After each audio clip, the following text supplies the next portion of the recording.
4 साल हो चुके थे बेटे को अपना घर छोड़कर विदेश में बसे हुए। इन 4 सालों में बूढ़ी माँ और ज़्यादा बूढ़ी हो गई थी। 76 वर्ष की उम्र में सुशीला देवी की याददाश्त काफ़ी कमज़ोर होती जा रही थी।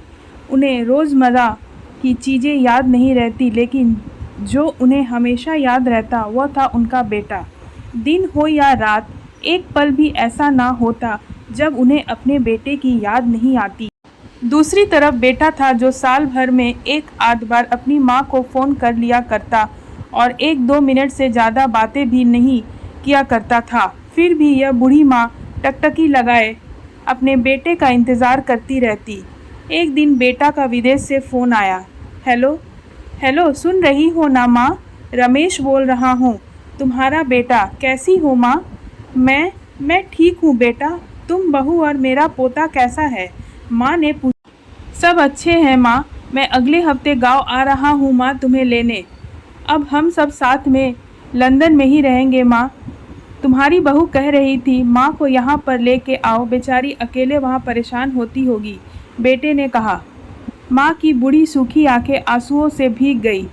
उसके कमज़ोर शरीर के नस नस में खुशी की लहर दौड़ गई। बेटे और बहू का अपने प्रति प्रेम देखकर माँ का मन खुशी से भर आया। बेटे ने आगे कहा, माँ तैयार रहना माँ, मुझे ज़्यादा दिन छुट्टियाँ नहीं हैं। जिससे जितने पैसे लेने हैं लेकर रखना, तब तक मैं प्रॉपर्टी डीलर से बात कर लेता हूँ घर के लिए। घर के लिए? माँ ने पूछा। हाँ माँ, गांव का घर हमें बेच देना पड़ेगा। अब हम साथ में ही रहने वाले हैं तो वहाँ पर घर रखने की कोई मतलब ही नहीं है माँ, बेटा ने कहा। बुढ़ापे की वजह से ठीक से चलने में अक्षम माँ ने पूरे मोहल्ले में घूम घूम कर अपनी इस खुशखबरी को सबको सुनाया। सभी को खुशी हुई। सबको लगा माँ जी का आखिरी दिन अपने परिवार के साथ खुशी से बीत जाएंगे। घर वापस आकर माँ ने अपने घर के कोने कोने को ऐसे देखा जैसे वह अपने दूसरे बेटे को देख रही हो। देखे भी क्यों ना, उस घर को अपने बेटे से कम थोड़ी समझा था। अपने पति के साथ 42 साल यही तो बिताए थे, लेकिन अब मजबूर थी बुढ़ापे के आखिरी साल बेटे और बहू के साथ बिताना चाहती थी। दिल पर पत्थर रखकर घर बेचने के लिए माँ तैयार हो गई। आनन फानन में बेटे ने घर को आधे दामों पर बेच दिया। माँ ने ज़्यादा नहीं, लेकिन जिन चीज़ों से दिल लगा था उन चीज़ों को समेटा और बेटे के साथ टैक्सी में बैठकर एयरपोर्ट के लिए चली गई। एयरपोर्ट पर आकर बेटे ने माँ से कहा, माँ तुम यहाँ बेंच पर बैठो, मैं सामान और बोर्डिंग पास की जांच कराकर आता हूँ। वहाँ वक्त लगता है और खड़ा रहना पड़ता है, तुम्हें तकलीफ़ होगी। तुम यहीं आराम करो। मैं यूँ गया और यूँ आया। माँ बेंच पर बैठ गई और बेटा अंदर चला गया। काफ़ी समय हो गया, बेटा वापस नहीं लौटा। माँ सोचने लगी ज़्यादा भीड़ होगी इसलिए देर लग रही होगी।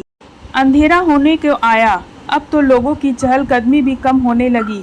माँ को अब चिंता होने लगी। एक कर्मचारी ने आकर पूछा, किससे मिलना है माँ जी आपको? यहाँ पर क्यों बैठे हैं? डरती हुई आवाज़ में सुशीला देवी बोली, मेरा बेटा अंदर सामान की जांच कराने गया है, लंदन जा रहे हैं हम। क्या नाम है माँ जी आपके बेटे का? कर्मचारी ने पूछा। गौतम नाम है मेरे बेटे का, सुशीला देवी ने बताया। कर्मचारी अंदर गया और थोड़ी देर बाद बाहर लौटा। उसने सुशीला देवी से कहा, माँ जी लंदन जाने वाली फ़्लाइट तो दोपहर में ही जा चुकी है और आपका बेटा भी उस फ्लाइट में बैठकर लंदन जा चुका है। अब आपके यहाँ बैठे रहने का कोई मतलब नहीं है, आप भी अपने घर चले जाएं। क्या जा चुका है और मैं घर जाऊं? घर? माँ की आंखों से आंसू के सैलाब उठने लगे। जैसे तैसे माँ घर पहुँची, जो अब उसका था ही नहीं, बिक चुका था। वह वही बारामदे में तुलसी के पास सो गई। घर के नए मालिक को उस पर दया आई तो एक कमरा किराए से उसको दे दिया। पेंशन के पैसे से खाना और किराए का बंदोबस्त हो जाता था। दिन बीतने लगे। कुछ दिन बाद घर के नए मालिक ने सुशीला देवी से कहा, माँ जी आप अपने रिश्तेदार के यहाँ पर जाकर क्यों नहीं रहती है? इस उम्र में आपके लिए वही अच्छा होगा। अच्छा तो होगा, लेकिन अगर मेरा बेटा वापस आया तो उसका ख्याल कौन रखेगा? मेरा बेटा बहुत भोला है, उसे अपना ख्याल रखना बिल्कुल नहीं आता। मैं कहीं नहीं जाऊंगी, क्या पता कब उसे मेरी ज़रूरत पड़ जाए, माँ ने कहा। दोस्तों सच बता रही हूँ, माँ की ऐसे बातें सुनकर मेरे आंखों में आंसू आ गए। किसी ने सच ही कहा है, पूत कपूत हो सकता है लेकिन माता कभी कुमाता नहीं होती। दोस्तों आप सभी को हाथ जोड़कर विनती करती हूँ कि अपने माता पिता को जितना हो सके सेवा करना, उनके साथ कभी बुरा बर्ताव मत करना। दोस्तों, आपको मेरी ये कहानी अच्छी लगी हो तो एक लाइक करके अपना प्यार दिखाइएगा और कैसा लगा ज़रूर बताएं। अगर आप मेरे चैनल पर नए हैं तो आपका स्वागत है और सब्सक्राइब करना ना भूलें और अच्छी अच्छी कहानी सुनने के लिए मेरे साथ बने रहें। धन्यवाद।